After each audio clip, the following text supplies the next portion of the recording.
नमस्कार, मैं हूं प्रियंका और आप देख रहे हैं राष्ट्रीय जगत विजन न्यूज। नक्सलवाद से उभरते दंतेवाड़ा में अब एक नया आतंक सिर उठा रहा है। अब बंदूक नहीं, सफारी सूट पहने गुंडे गांव में डर फैला रहे हैं। राजधानी रायपुर से आए बाउंसर गांव के भोले भाले आदिवासियों को नौकरी का झांसा देकर कर रहे हैं ठगी, और जब पैसा लौटाने की बात की जाती है तो किया जा रहा है अपहरण। ये तस्वीरें दंतेवाड़ा के गीदम थाना क्षेत्र की है, जहां रविवार की सुबह गांव में दाखिल हुए 2 4 पहिया वाहन। इनमें सवार थे सफारी सूट पहने करीब दर्जन भर लोग, जिनके हाथों में थे लोहे के रॉड और प्लास्टिक पाइप। उन्होंने खुद को बताया क्राइम ब्रांच का अधिकारी, किसी ने कहा हम मंत्री का पीएसओ हैं, और फिर गांव के सामने ही 4 आदिवासी युवकों को जबरन गाड़ी में ठूस कर ले जाने लगे। कोई कुछ समझ पाता उससे पहले गाड़ियां रफ्तार पकड़ चुकी थी, लेकिन गांव वाले डर के साए में नहीं जीते। उनकी सजगता और समझदारी ने इस बार एक बड़ा अपराध टाल दिया।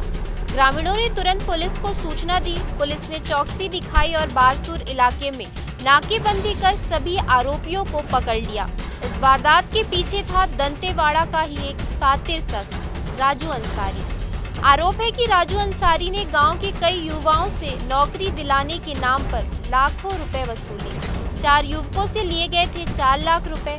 जब नौकरी नहीं मिली और युवाओं ने पैसे मांगे तो राजू ने रायपुर दुर्ग से बाउंसर बुलवाकर रच डाली अपहरण की साजिश।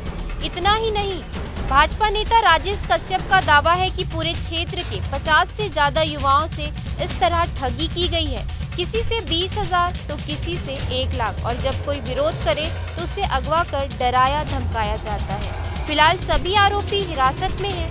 एसडीओपी गोविंद नाग ने बताया कि जांच जारी है। जल्द एफआईआर दर्ज कर आरोपियों को कोर्ट में पेश किया जाएगा।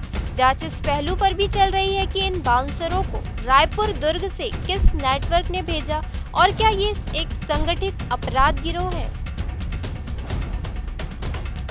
फिलहाल इस खबर में इतना ही। देश प्रदेश की खबरों से अपडेटेड रहने के लिए हमारे चैनल को सब्सक्राइब करें।